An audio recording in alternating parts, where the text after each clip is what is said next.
Bonjour à tous, j'espère que vous allez bien. Bienvenue dans ce nouvel épisode de LNDJ, les niveaux du jour.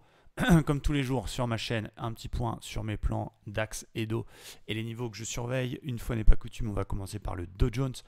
Dow Jones qui est évidemment en tendance très haussière, qui enchaîne les records historiques. Voilà, évidemment ça cale un peu parce qu'on a fait un nouveau record, donc le mouvement pourrait s'épuiser un petit peu. Mais pour l'instant c'est encore très haussier. On a une semaine extrêmement chargée avec côté résultats d'entreprise. D'abord du côté européen, la moitié des entreprises du CAC.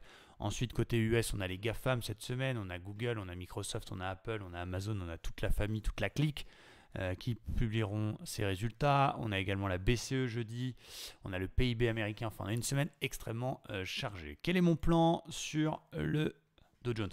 Alors, pour les amateurs d'Elliott, on est peut-être dans une configuration Elliott avec une première vague, point 1, vague d'accélération, vague corrective, point 2, deuxième vague d'accélération, la vague 3, et on pourrait avoir une petite conso.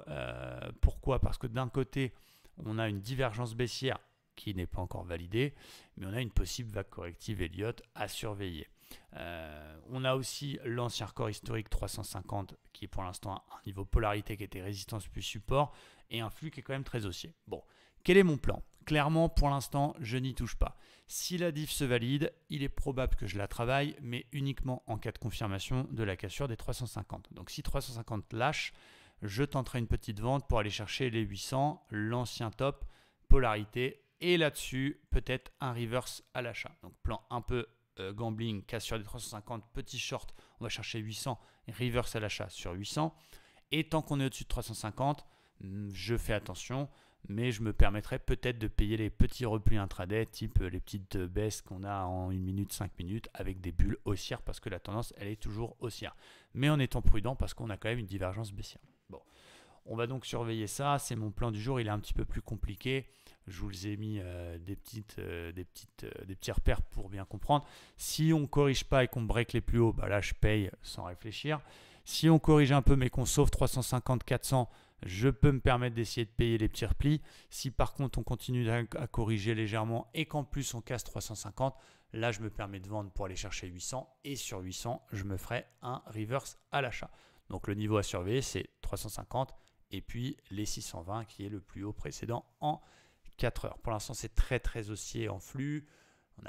On a cette div mais qui n'est pas encore validée. Donc voilà. On a essayé plusieurs divs baissières, il y en a quand même assez peu qui ont fonctionné ces derniers mois parce que le marché c'est un bulldozer.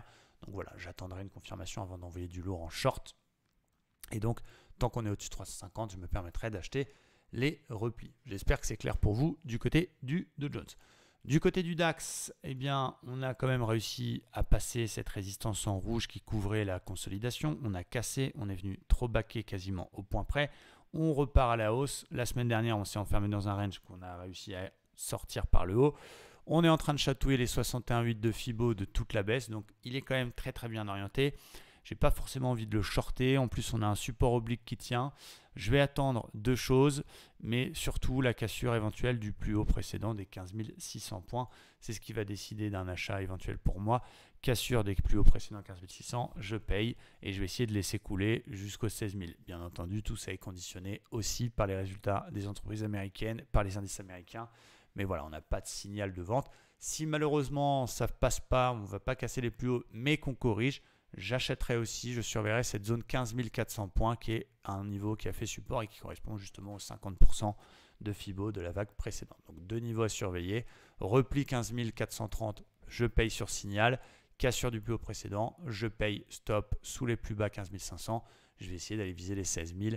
C'est un objectif un peu ambitieux, mais c'est la règle. Voilà. Attention quand même au VIX qui monte un petit peu, qui nous montre qu'il y a un petit peu de couverture, il y a un petit peu plus de stress, c'est normal, on a une actualité macroéconomique quand même assez chargée cette semaine. Et du coup, voilà, prudence, on va vraiment se concentrer sur les super setups, les 5 étoiles, pas se retrouver dans n'importe quoi, faire attention au calendrier économique, faire attention à ne pas être en position pendant une stat importante. Et puis voilà, vaut mieux prendre peut-être 2-3 beaux trades plutôt que de faire 15 tentatives dans la journée, dont 10 BE. Donc voilà, on est très prudent. Et on se retrouve pour les abonnés cet après-midi pour le scalping en direct. J'espère que c'était clair pour vous. Merci à tous et très belle journée. Ciao.